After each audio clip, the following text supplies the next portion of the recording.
जय जोहार साथियों। जय जोहार का नारा है, जय जोहार का नारा है, जय जोहार का नारा है। आप सभी समाज बंधु, मेरे भाई बहन, बड़े बुजुर्ग, अन्य समाज के साथी इस भीषण उमस भरी गर्मी में यहाँ पर बैठे हैं और टेंट आज छोटा पड़ गया है। जितना टेंट के अंदर है इससे 5 गुना टेंट के बाहर है हमारे भाई बहन।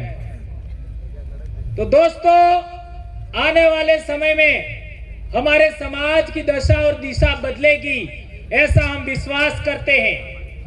जैसा कि हमारे कई साथियों ने बताया और बहुत सारी बातें आपके बीच में रखी हमारी समस्याओं के बारे में। आप लोगों को एक बात ज्ञात होना चाहिए कि ये 17 तारीख को जुलाई में ही कार्यक्रम क्यों, ये बहुत बड़ी बात है। 17 नवंबर 2013 को मानगढ़ हत्याकांड हुआ था,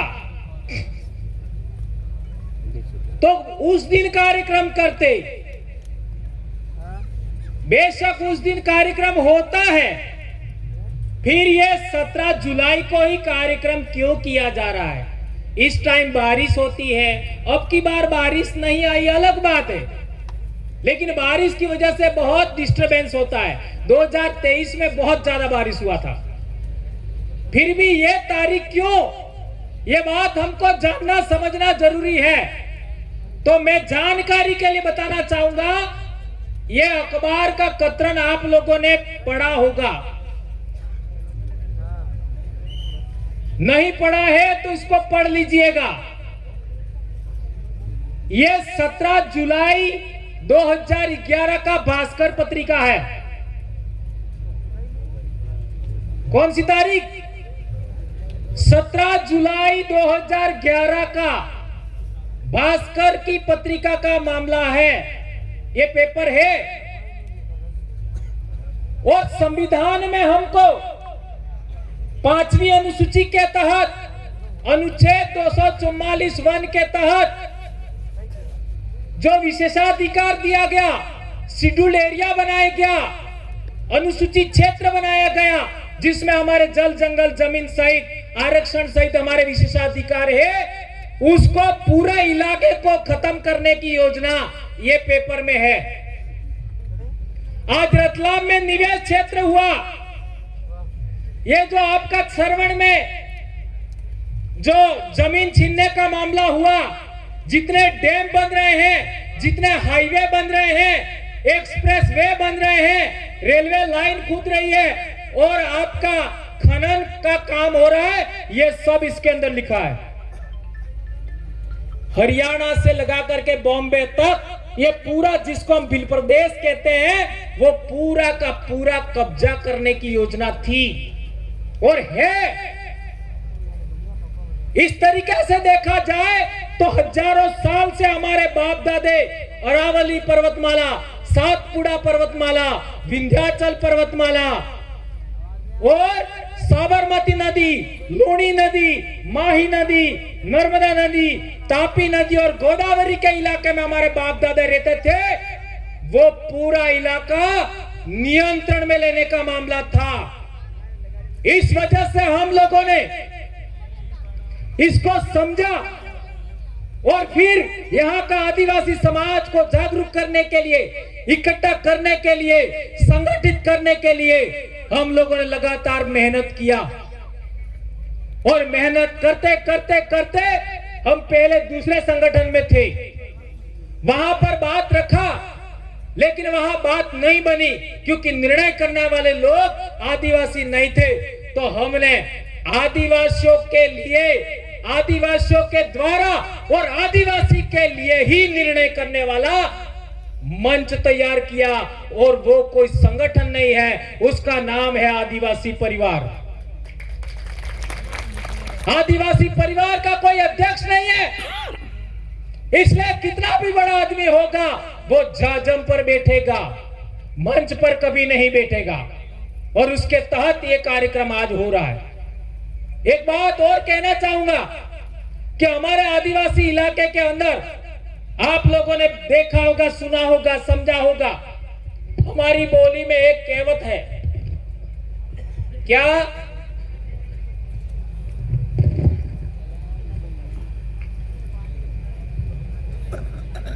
આપણે બાપ દાદાનો ઇતિહાસ દબાવી દીધો, એમ આપણે બાપ દાદા કંઈક ને કંઈ આપણે બાપ દાદાનો ઇતિહાસ દબાવી દીધો, पर कौन सा इतिहास दबाया ये हमारे बाप दादे जानते नहीं थे। ये बात कहते थे। इसके साथ एक और बात कहते थे हमारे बाप दादे, बील आदो आज थकी अणी धरती ना धूल मूल ना धनी है। धनी का मतलब मालिक। ये हमारे अनपढ़ बाप दादा ये बोलते थे। और एक इंपॉर्टेंट बात है, कोई तो कमी रही होगी हमारी, जिसकी वजह से लगातार हम सिमटते सिमटते आज पहाड़ों में आए हैं। और पहाड़ों से भी निकालने का, जंगलों से भी निकालने का षड्यंत्र चल रहा है। तो वो कमियों को पूरा करते हुए, उन कमियों को खारिज करते हुए, नकारते हुए हम लोगों ने ये मंच बनाया है। इसलिए यदि आप आदिवासी परिवार की व्यवस्था को मानते हो तो मानगढ़ आइए। ये बात ध्यान रखिए, इस कार्यक्रम की बात कर रहा हूं। आदिवासी परिवार के अनुशासन को मानते हो तो मानगढ़ पर इस दिन आइए, बाकी आप रोज आइए, कोई दिक्कत नहीं। हम लोग आने वाली पीढ़ी को बचाना चाहते हैं। आज देख लीजिए, जुलाई, अगस्त, सितंबर, अक्टूबर, ये 4 महीना सबसे ज्यादा हमारे बच्चे स्कूल में आते हैं। जितने भी शिक्षक साथी हैं, जितने भी भाई स्कूल के बारे में जानते हैं, क्या ये बात सही है कि गलत है? जुलाई, अगस्त, सितंबर, अक्टूबर, यही 4 महीने हैं जिसमें सबसे ज्यादा हमारे बच्चे स्कूल में आते हैं। और इसी टाइम सबसे ज्यादा व्रत उपवास हैं, सबसे ज्यादा। और एक तो पूरा महीना सावन का। अरे पागलो, मेंढक से समझिए, मेंढक सर्दी में जमीन के अंदर रहता है, मेंढक गर्मी में जमीन के अंदर रहता है। वो पहली बारिश के साथ जमीन के बाहर आता है। और जब तक बारिश होती है तब तक मेंढक खाता रहता है, खाता रहता है, खाता रहता है और अपने शरीर में चर्बी इकट्ठा करता है। और जैसे ही बारिश खत्म हुआ वो वापस जमीन में चला जाता है और जिंदा रहता है। और तुम लोग जैसे ही बारिश शुरू होती है भूखे रहना शुरू करते हो, व्रत करते हो, उपवास करते हो। अरे सभी जीवों को, एक कीड़े को भी, एक तितली को भी बारिश में सबसे अच्छा भोजन मिलता है। छोटे से छोटे जीव को बारिश के सीजन में सबसे अच्छा भोजन मिलता है। और जब सबसे अच्छा भोजन मिलता है तब तुम भूखे रहते हो। यह तुम्हारे दिमाग में यह बीमारी किसने घुसेड़ी? इसलिए मानगढ़ आते हो, आदिवासी परिवार की व्यवस्था को मानते हो, आदिवासी परिवार के अनुशासन को मानते हो, तो पहला काम करिए, दिन को दारू कभी नहीं पिएंगे। क्या ये बात मानोगे? अरे मार कालिया नु खून तमार में है तो मानोगा, बीला नु खून तमार में है तो मानोगा, ने बेड़ जो बीज रहता ने मानोगा। हाथ ऊंचा करके बताइए, दिन को दारू पियोगे कि नहीं पियोगे? आज के बाद कभी नहीं पियोगे दिन को दारू।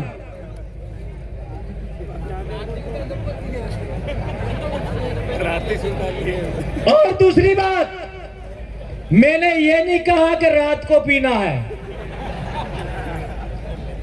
संत गोविंद गुरु महाराज को मानते हो तो पीना ही नहीं है।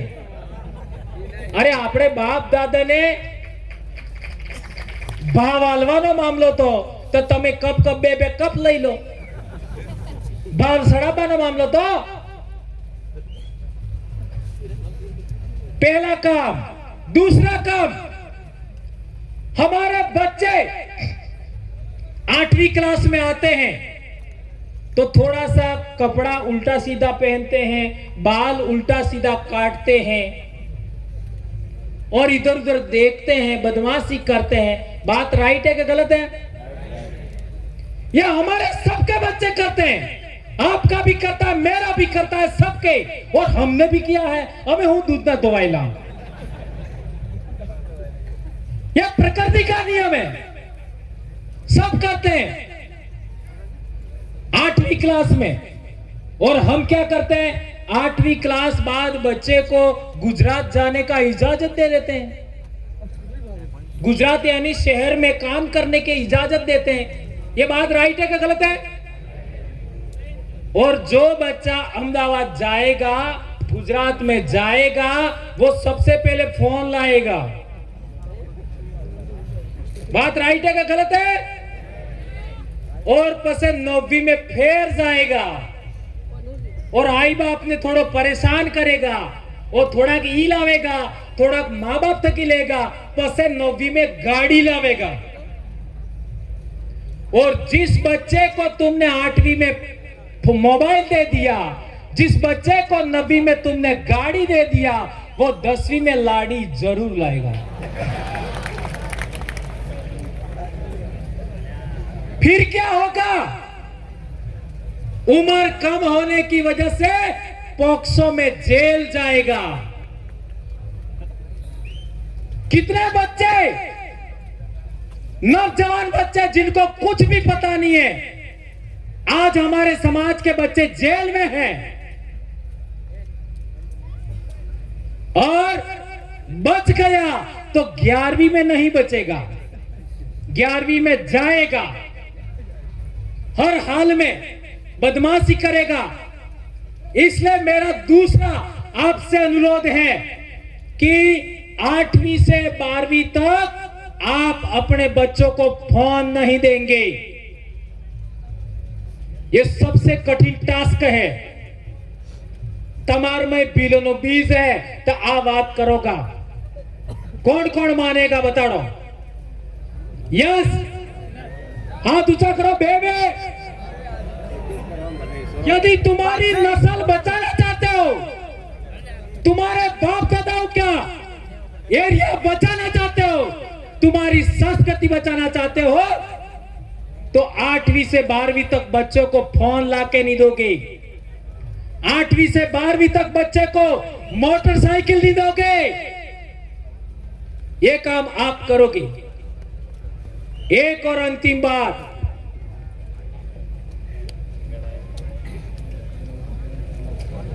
हमने देखा है कि हमारे बच्चे सोमवार को स्कूल जाने के बजाय व्रत करते हुए मिलते हैं। पढ़ाई से ही उन्नति होगी, व्रत से नहीं होगी। ये हमारे खुद के बच्चे हमने पैदा किए हैं तो उनको समझाना है। एक और बात, हमारे समाज में ट्रेडिशनल नॉलेज बहुत ज्यादा है, जिसको कहते हैं परंपरागत ज्ञान। आ महीनो आषाढ़ का महीनो, आषाढ़ ना महीना में हमारे प्रकृति पूजा के 2-3 आपका त्योहार है। एक तो होता है आषाढ़ी 20, ध्यान रखो, एक आषाढ़ी पासेम, एक आषाढ़ी 11 और एक आषाढ़ी पोनेम। कटला था जा 20 पासेम 11 ने पोनेम या 4 दाड़ा मध्य प्रदेश में क्या क्या होता है पता लगाओ, गुजरात में क्या क्या होता है पता लगाओ, राजस्थान में क्या क्या होता है पता लगाओ, इसका क्या महत्व है यह पता लगाइए। महाराष्ट्र में भी। और एक बात, हमारा जो आषाढ़ का महीना है वो मकाई के नाम, जंगल की वनस्पति के नाम समर्पित है। सावन का महीना हमारे समाज की परंपरा अनुसार, हमारे ट्रेडिशनल नॉलेज के अनुसार सावन का महीना है वो सोकने नाम, हाड़ने नाम, धान्य नाम और आपका पहली उपज के नाम होता है। और भादरवा का जो महीना होता है वो धान की आपका पहली आवक के नाम होता है। और आश्विन महीना होता है वो हमारे समाज की मान्यता अनुसार नव सृजन करने वाली शक्ति की उपासना का होता है। और कार्तिक महीना होता है नई उपज भंडारण का होता है। इसलिए मैंने कहा कि जुलाई से अक्टूबर के महीने को आप लोग अच्छे तरीके समझेंगे, ऐसा मैं मानता हूं। ये जो सफेद पगड़ी है इसका क्या महत्व है? आप लोगों ने देखा होगा अलीराजपुर और मध्य प्रदेश में, बहुत गंभीर बात बता रहा हूं, याद रखो। झाबुआ, अलीराजपुर और दाहोद के इलाके में आपने देखा होगा कि हमारे शरीर पर कपड़ा कम होता है, यहां तक कि लंगोट होता है, लेकिन भील के सिर पर पगड़ी जरूर होती है। सही है गलत है? और वह पगड़ी का रंग कैसा होता है? सफेद। ये ध्यान रखो, शरीर पर कपड़ा कम है, इसके बावजूद भी पगड़ी जरूर होगा और सफेद होगा। यदि किसी भील ने अपनी पगड़ी उतार करके किसी को पगड़ी दे दी तो क्या महत्व होता है? उसके सर पर रख दी तो कितना महत्व है उसका? और किसी लड़ाई हो रही है और किसी भील ने पगड़ी उतार करके बीच में डाल दी तो क्या होगा? कितना भी बड़ी लड़ाई होगा रुक जाएगी। यह है पगड़ी का महत्व। और एक गंभीर बात, अलीराजपुर, झाबुआ, आपका दाहोद की बात बताता हूं। यहां के भील जिस तरीके की धोती पहनते हैं वो धोती का रंग भी कैसा होता है? सफेद। और जिस तरीके धोती लपेट के पहनते हैं ऐसी धोती केरला, तमिलनाडु, कर्नाटक, आंध्र प्रदेश, तेलंगाना में भी पहनते हैं। सही है गलत है? और एक बड़ी बात, भील कुंवारी लड़कियां मोटचाड़ी जीवी रीति कपड़े पहरे, घाघरा चुन्नी, ऐसा ही साउथ इंडिया की हीरोइनें पहनती है। उसका क्या कनेक्शन है? साउथ इंडिया की पिक्चर किस किसने देखी? सबने देखी। तो वहां की हीरोइन जिस तरीके से घाघरा चुन्नी पहनती है ऐसा ही भील लड़कियां भी पहनती है। ये बात राइट है कि गलत है? सही है? इसका मतलब यह हुआ भीली संस्कृति भारत की मूल राष्ट्रीय संस्कृति है। समझ में आया? राष्ट्रीय संस्कृति है। यहां का पहनावा, भीलों का, आदमियों का पहनावा साउथ इंडिया तक चल रहा है। भीलों की लड़कियों का पहनावा साउथ इंडिया तक चल रहा है। और बड़ी बात, हमारी मां को हमारी बोली में क्या बोलते हैं? आई। ये आई अजमेर से कर्नाटक तक चलता है। और हमारी जो कुल देवी होती है उसको भी मताई कहते हैं। मताई, आई, ये महत्व होता है। एक और बड़ी बात है हमारी बोली का बात। हमारी बोली के बहुत सारे शब्द, अपने बारिश के अंदर छोटा सा खेत होता है जिसमें अपन धान का रोपनी रोपते हैं, इन्हें अपने हो गए छोटा सा डाबरी। ये डाबरी उड़ीसा तक बोलते हैं। इससे पता लगाइए उड़ीसा तक। बकरी, बकरी को क्या बोलते हैं हमारे? साड़ी, साड़ी बोलते हैं, ये साड़ी शब्द उड़ीसा तक होता है। इसलिए कहता हूं भीली संस्कृति और भीली बोली राष्ट्रीय है, राष्ट्रीय स्तर पर है। और एक इंपॉर्टेंट बात, पूर्वज पूजा, हम बाबा डोकरा की पूजा करते हैं, बाबा देव की पूजा करते हैं। जरा मैसूर के इलाके में तो जाओ, कर्नाटक में मैसूर शहर के अंदर हमारी यही पूजा पद्धति बाबा देव वाली, सीरा बावसी वाली। दाहोद का इलाके में सीरा बावसी बहुत ज्यादा, हमारे चिकली गलियाकोट में भी है, हमारे इलाके में भी है। ये आपका मैसूर शहर में भी मिलेगा। ये बहुत बड़ी बात आप लोगों को ध्यान रखना होगा। एक और बड़ी बात, हमारा परंपरागत ज्ञान की बात। हम लोग कहते हैं कि हम प्रकृति को मानने वाले लोग हैं, तो आदिवासी हर एक काम इस सर्कल में करता है, प्रकृति चक्र में। सही है गलत है?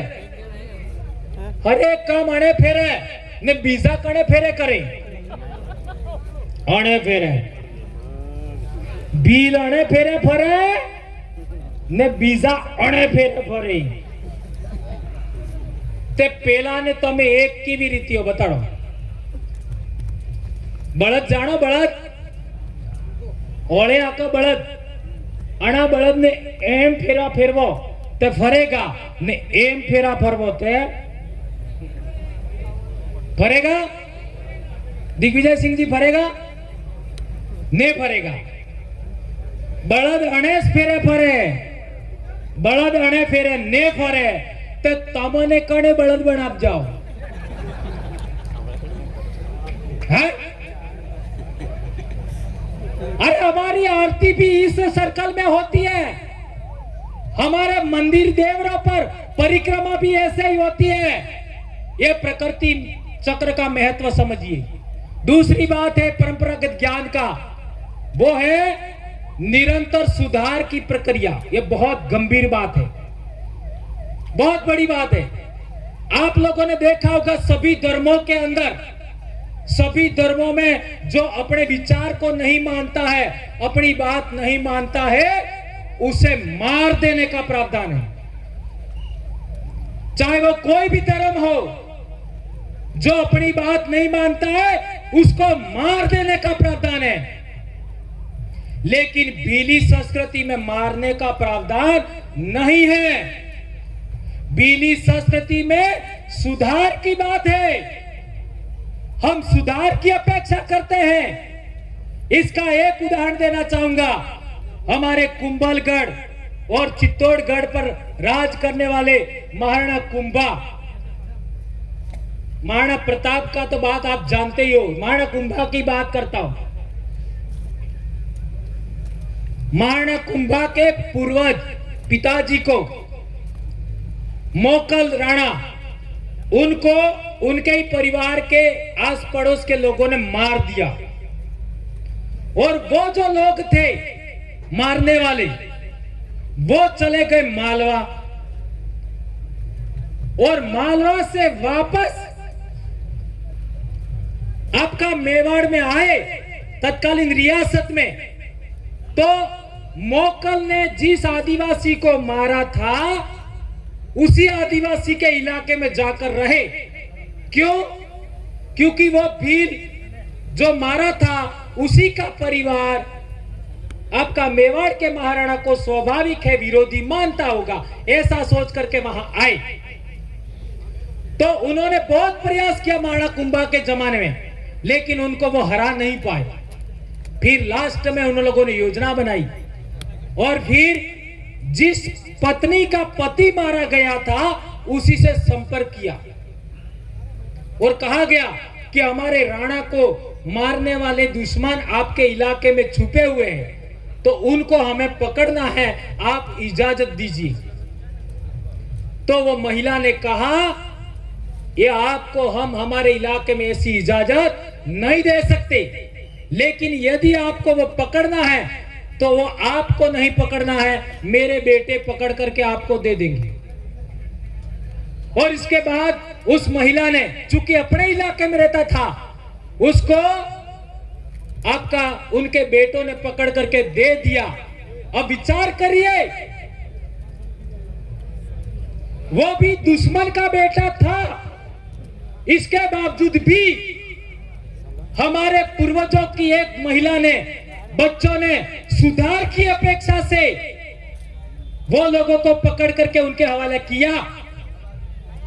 यह है बहुत बड़ी बात। और तीसरी इंपॉर्टेंट बात है कि हमारा समाज अपना हो या पराया हो, उसके साथ हमेशा न्याय करता है और हमारे साथ सभी लोग अन्याय करते हैं। हमारे लोग चाहे अपना हो या पराया हो विश्वास करते हैं और दूसरे लोग हमारे साथ सदा विश्वासघात करते हैं। ये बात समझिए। एक और इंपॉर्टेंट बात, हमारे समाज में महिलाओं को बराबरी का अधिकार है और दूसरे समाजों में महिलाओं को दोयम दर्जे का माना जाता है। और एक इंपॉर्टेंट बात है, हमारे समाज में बांट कर खाने की बात है। यदि हमारे घर में 2 ही रोटी है और हम 2 जने हैं और कोई तीसरा आ गया तो क्या करेंगे? अकेले अकेले खा जाएंगे कि 2 रोटी तीनों में बांट के खाएंगे? बांट के खाएंगे। और एक बड़ी बात, यदि गाड़ी में आप बैठे हैं, बस में, आपके साथ रोटी है, बिस्किट है, समोसा है, कचौरी है, या फिर आप रेल में बैठे तो आपके पड़ोसी में जो बैठा है उसके पास रोटी नहीं है, समोसा नहीं है, कचौरी नहीं है, क्या आप खा सकते हो? खा सकते हो? नहीं खा सकते। उसको दिए बगैर खा नहीं सकते। और यहां पर गैर आदिवासी होगा तो मस्ती से खाएगा। यह है परंपरागत ज्ञान, इसको कहता है ट्रेडिशनल नॉलेज। ये हमारे बाप दादाओं की विरासत है। और एक इंपॉर्टेंट बात, शांतिपूर्ण सह अस्तित्व। हमारे इलाके में 2000 साल से लोग आ रहे हैं। हमने कभी भी किसी को अपना विरोधी नहीं माना, पराया नहीं माना। लेकिन आज हम लोगों को हमारा घर बर्बाद करने का योजना बना करके लोग काम कर रहे हैं, इसलिए हमको बोलना पड़ा था। ये बात आप लोगों को ध्यान रखा होगा। और आदिवासी समाज जियो और जीने दो में विश्वास करता है, ये बात आप लोगों को ध्यान ही होगा, हम लोग कई बार बोल चुके।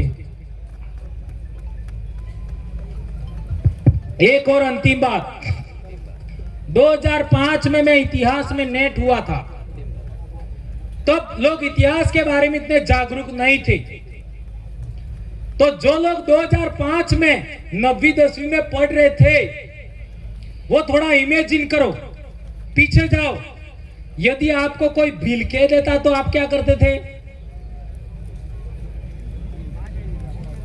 2005 की बात कर रहा हूं। यदि किसी ने आपको बिल कह दिया तो डायरेक्ट ठुकाई, हंसी बात ने। आज बिल कहवानो हो થઈ ગયું गर्व भाव। इसी तरीके से 2005 के आसपास आपको कोई आदिवासी कहता तो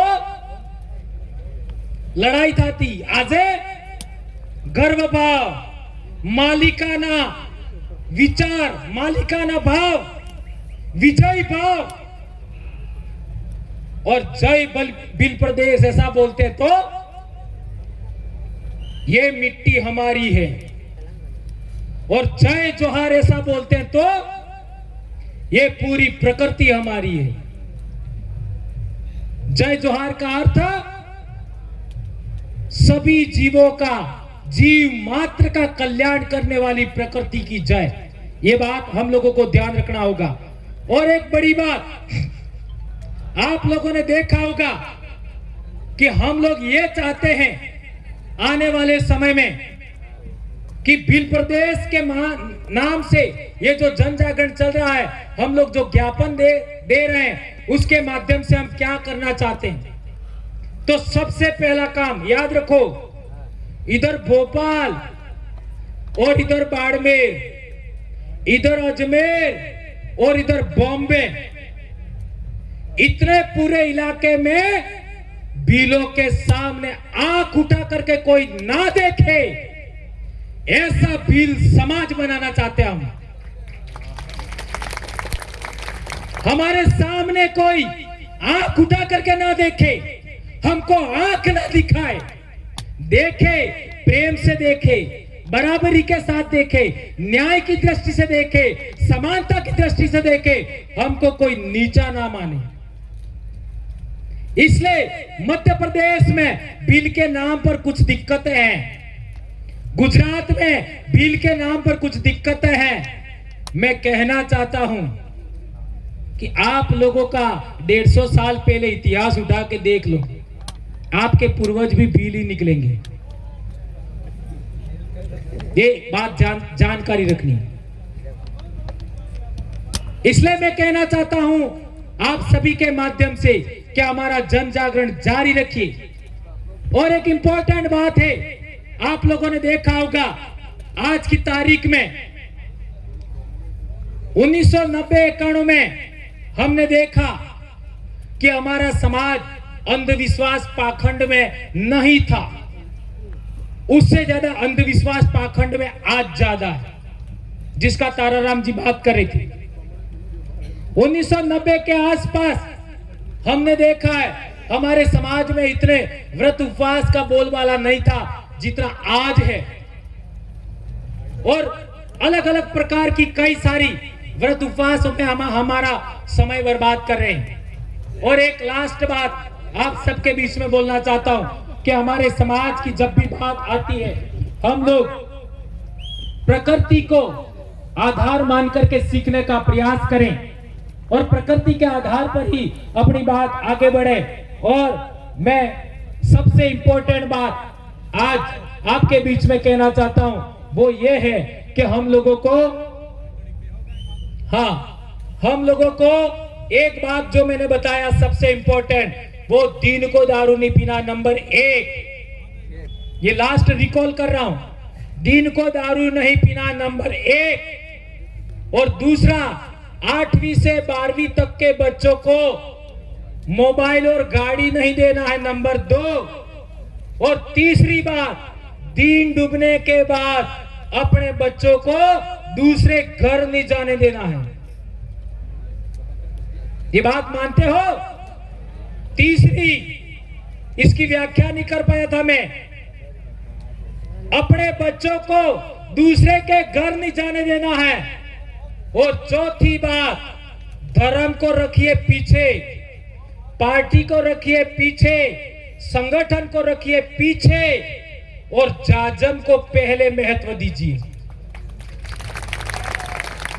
मानगढ़ पर जब भी 17 जुलाई को आओ, खूंटी पर टांग करके आना, आपका पार्टी, आपका धर्म, आपका संगठन, आदिवासी बन के इधर आइएगा, ठीक है? और एक बात, जो हमारा आदिवासियों का बैकलॉग है नौकरियों में, वो भी नहीं भरा। आदिवासियों का बैकलॉग खाली है, हर एक स्कूल में रिक्त पद है, वो भी नहीं भरे। और हमारे कर्मचारियों को अपनों जिलों से बाहर फेंक दिया। फेंका कि नहीं फेंका? अरे कर्मचारी ने सर्टिफिकेट लगा के नौकरी किया है तो समाज के लिए बोल रहा है, क्या गलती कर रहा है? उसको बाहर फेंक दिया। उसी के साथ एक 40% का बैरियर लगा रखा है, इससे हमारे को आरक्षण का लाभ भी नहीं मिल रहा है।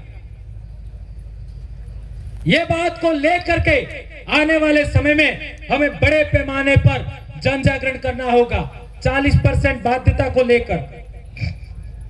क्या है? एक और बड़ी बात, हेलमेट हमारी सुरक्षा के लिए। हमारे बच्चे डेली एक्सीडेंट का शिकार होते हैं और आपका मर जाते हैं एक्सीडेंट में। अरे बड़ी बात तो यह है, एक्सीडेंट हो कुछ समझ में आता है, मोटरसाइकिल से मोटरसाइकिल पीट रही है? क्या हो गया है आज के युवाओं को? और गाड़ियां लाते हैं ऊंची ऊंची, गाड़ी बराबर से वजन नहीं मिले।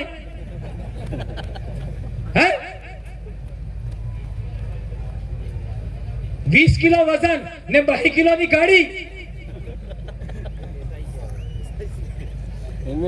इतने एक्सीडेंट हो रहे हैं और हमारे बच्चे मर रहे हैं।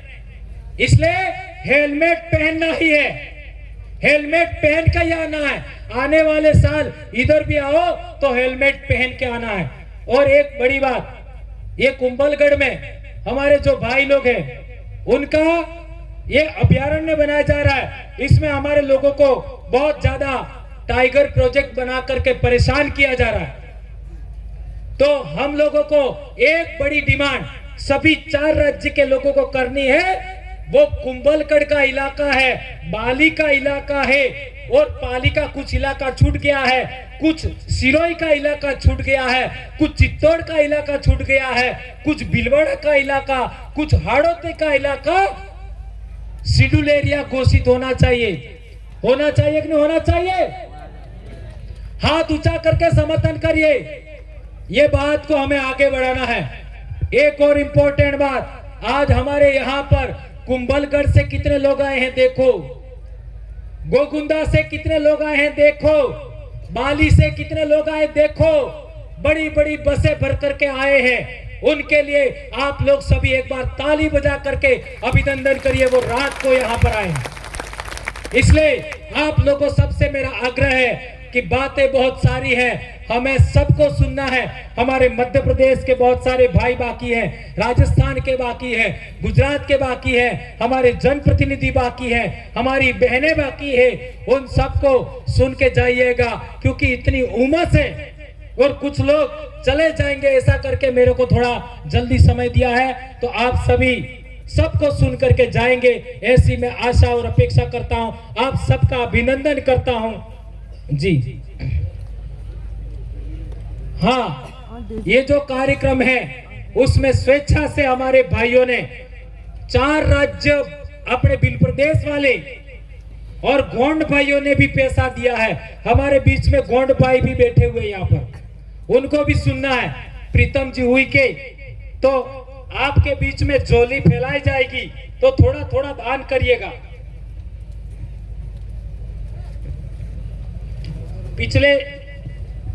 पिछले साल आपने झोली में कुछ राशि दिया था, इस साल भी आप राशि देंगे, ऐसी मैं आशा अपेक्षा करता हूं।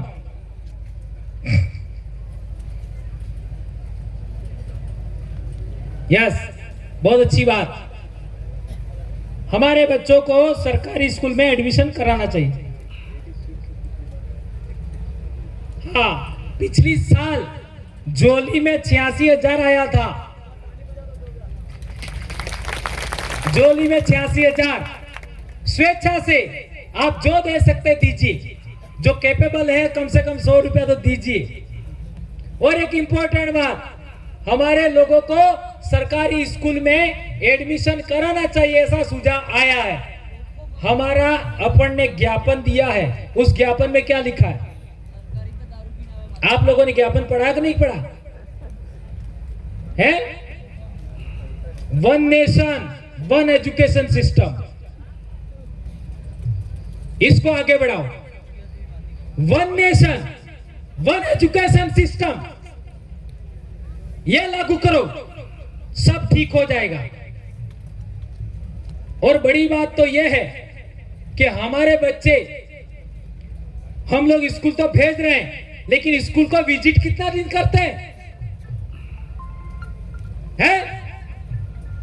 और जिस दिन आप मांग करने लग जाओगे कि मंदिर, मस्जिद और चर्च से भी चमकदार स्कूल बिल्डिंग होनी चाहिए, उस दिन आपका एजुकेशन 1 नंबर का हो जाएगा।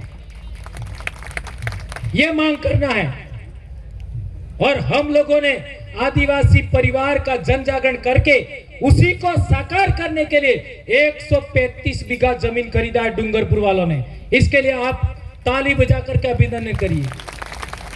135 बीघा जमीन एक मुस्लिम भाई की थी, वो हमने खरीदी और वहां पर हम उच्च क्वालिटी का स्कूल बनाएंगे जिसमें स्मार्ट क्लासेस होंगी, उच्च क्वालिटी का हॉस्पिटल बनाएंगे, उच्च क्वालिटी का आपका छात्रावास बनाएंगे, उच्च क्वालिटी का हम लोग कॉलेज बनाएंगे, उच्च क्वालिटी का खेल मैदान बनाएंगे, हमारे बच्चे भी ओलंपिक खेलेंगे भीलों के, ये हम करने वाले हैं।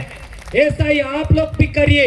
और बड़ी बात, हम लोग व्यापारिक केंद्र भी बना रहे हैं। हम लोग जो भी चीजें उगाते हैं वो एक जगह इकट्ठी की जाएगी और हमारे समाज तक पहुंचाई जाएगी मिलेट्स के रूप में। ये सभी का हम प्रयास कर रहे हैं। आप सब इस मामले में साथ दीजिएगा, डरिए मत। यदि डरता तो भंवरलाल परमार डर जाता। समझ में आया? मैं बाप की अकेली संतान हूं और 7 महीने न हूं। તમે 9 મહિને ના હો તો થોડોક તો ટેકો રાખો है। 2011 थकी अणा थकी बीमार हूं, लेकिन इस अखबार की कतरन मैंने दिया, उसको ध्यान में रखते हुए मैंने बीमारी का इलाज भी नहीं कराया और आपका इलाज में लगा हूं। मैं मात्र टीचर नहीं, शिक्षक नहीं, डॉक्टर भी हूं और आपके दिमाग का इलाज भी करता हूं। एक समाज शास्त्री भी हूं, एक शिक्षाविद भी हूं, एक इतिहासविद भी हूं, एक संस्कृति तज्ञ भी हूं, रिसर्च भी करता हूं, समाज की समस्याओं का पता भी लगाता हूं और बोलता भी हूं। तो आप भी इसी तरीके बोलेंगे, ऐसी आशा अपेक्षा करता हूं। आप सब ने मुझे सुना और ये बात आगे बढ़ाइएगा, समाज तक लेके जाइए, ऐसी मैं आशा अपेक्षा करते हुए आप सबसे आज का संबोधन खत्म करते हुए एक बात पुनः याद दिलाता हूं। दिन को दारू नहीं पियोगे, 2 हाथ ऊंचा करो, होगन खबड़ावो नहीं, हाथ पासा थई गया, होसा रखो।